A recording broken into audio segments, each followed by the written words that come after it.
News plus దేశంలో ప్రతి ఏటా లక్షల్లో కుక్కకాటు బాధితులు ఉండగా వారిలో వేల మంది రేబీస్ బారిన పడి అత్యంత దారుణ స్థితిలో ప్రాణాలు విడుస్తున్నారు. ముఖ్యంగా దేశ రాజధాని ఢిల్లీలో వీధి కుక్కల సమస్యతో ప్రజలు బెంబేలెత్తిపోతున్నారు. దీంతో మూగజీవాల మీద ప్రేమ ఉన్నా అంతిమంగా మనుషుల ప్రాణాలు కాపాడటం ముఖ్యమని భావించిన సుప్రీంకోర్టు కీలక ఆదేశాలు జారీ చేసింది. వీలైనంత త్వరగా వీధి కుక్కలకు డాగ్ షెల్టర్లను ఏర్పాటు చేసి తరలించాలని ఆదేశించింది. అయితే వీధి కుక్కల సమస్యపై సుప్రీంకోర్టు ఇచ్చిన ఆదేశాలు కొత్త చర్చలకు దారితీస్తున్నాయి. లక్షల్లో ఉన్న వీధి కుక్కలను ఎక్కడికి తరలించాలనే ప్రశ్న మొదలైంది. అసలు ఢిల్లీలో వీధి కుక్కల తరలింపు అసాధ్యమనే మాట ఎందుకు వినిపిస్తోంది? ఢిల్లీలో ఎన్ని లక్షల వీధి కుక్కలు ఉన్నాయి? సంవత్సరానికి ఎన్ని కోట్లు ఖర్చవుతుంది? అసలు ఇంత ఖజానా ఢిల్లీ సర్కార్ దగ్గర ఉందా? Watch the story.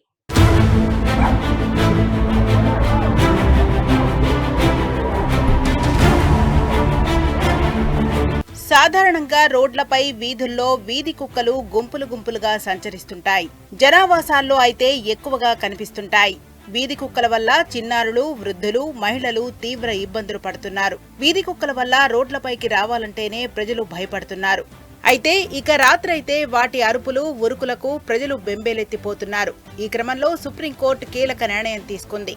దేశ రాజధాని ఢిల్లీలోని వీధి కుక్కల బెడద అధికంగా ఉన్న నేపథ్యంలో సంచలన ఆదేశాలు జారీ చేసింది.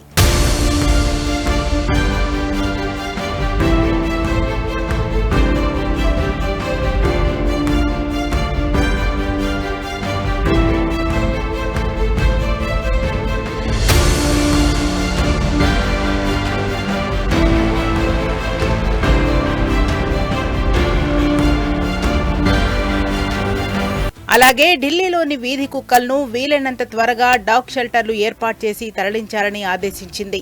ఏదైనా సంస్థ లేదా వ్యక్తులు వీధి కుక్కలను తీసుకెళ్లకుండా అడ్డుకుంటే తదుపరి చర్యలకు ఎదుర్కోవలసి ఉంటుందని హెచ్చరికలు జారీ చేసింది. ఢిల్లీలోని వీధి కుక్కల బెడద చాలా దారుణంగా ఉందని సుప్రీంకోర్టు అభిప్రాయపడింది. ప్రజా ప్రయోజనాలను దృష్టిలో పెట్టుకుని ఈ ఆదేశాలను జారీ చేస్తున్నట్లు సుప్రీంకోర్టు ధర్మాసనం పేర్కొంది.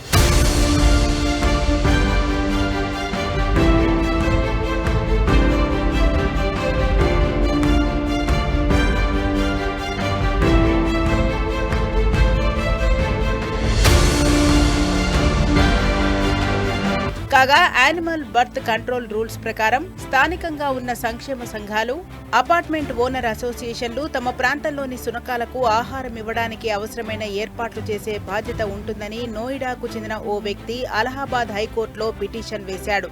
ఇందుకోసం ప్రజలు ఎక్కువగా రాకపోకలు సాగించని ప్రదేశాలలో కుక్కలకు ఫీడింగ్ పాయింట్లు ఏర్పాటు చేయాలని కోరారు.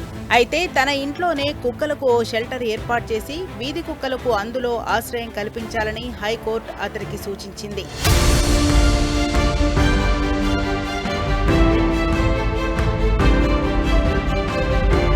ఈ క్రమంలో సుప్రీంకోర్టు ధర్మాసనం కీలక అంశాలను లేవనెత్తింది. కుక్కకాటు వల్ల ర్యాబీస్తో చనిపోయిన వారిని ఎవరు తిరిగి తీసుకొస్తారని ఘాటుగా ప్రశ్నించింది. వీధి కుక్కల బెడద కేవలం ఒక అంశం మాత్రమే కాదని, అది ప్రజల ప్రాణాలకు ముప్పు కలిగించే తీవ్రమైన ప్రజా భద్రత సమస్య అని సుప్రీంకోర్టు స్పష్టం చేసింది.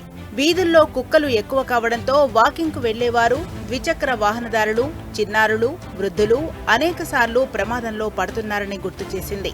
ఇటీవల ప్రజలపై వీధి కుక్కలు దాడి చేసిన సందర్భాలు చాలా ఉన్నాయని, ఈ దాడుల్లో పలువురు ప్రాణాలు సైతం కోల్పోతున్నారని ఆందోళన వ్యక్తం చేసింది.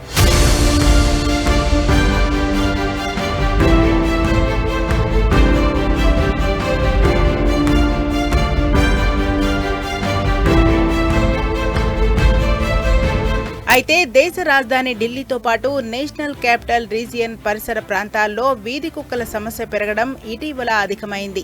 ఉదయం, రాత్రిపూట వాకింగ్కు వెళ్లేవారిపై, పిల్లలపై వీధి కుక్కలు దాడులు చేస్తున్న ఘటనలు అధికమయ్యాయి. దీంతో ప్రజల్లో ర్యాబీస్ వ్యాధి భయం నెలకొంది.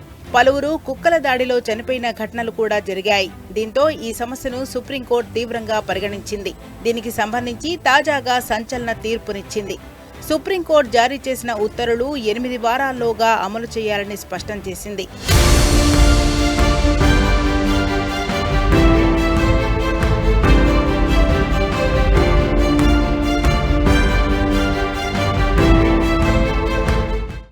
మరోవైపు ఈ ఆదేశాల అమలు అంత సులభం కాదని విశ్లేషకులు అభిప్రాయపడుతున్నారు. లక్షల సంఖ్యలో ఉన్న వీధి కుక్కలను గుర్తించి వాటిని తరలించటం ఒక పెద్ద సవాలని వివరిస్తున్నారు. వాటిని ఉంచడానికి సరిపడా షెల్టర్లు, సిబ్బంది, వనరులు చాలా అవసరమని పేర్కొన్నారు. అంతేకాకుండా జంతు సంక్షేమ సంస్థల నుంచి వ్యతిరేకత కూడా ఎదురయ్యే అవకాశం ఉందంటున్నారు. ఈ సమస్యకు శాశ్వత పరిష్కారం కోసం వ్యాక్సినేషన్, స్టెరిలైజేషన్ వంటి కార్యక్రమాలను కూడా పటిష్టంగా అమలు చేయాల్సిన అవసరం ఉందని నిపుణులు సూచిస్తున్నారు. ఏదేమైనా సుప్రీంకోర్టు ఇచ్చిన ఈ ఆదేశాలు వీధి కుక్కల సమస్యపై ఒక కొత్త చర్చకు దారితీసి ప్రభుత్వ యంత్రాంగంపై చర్యలు తీసుకోవాల్సిన ఒత్తిడిని పెంచాయి.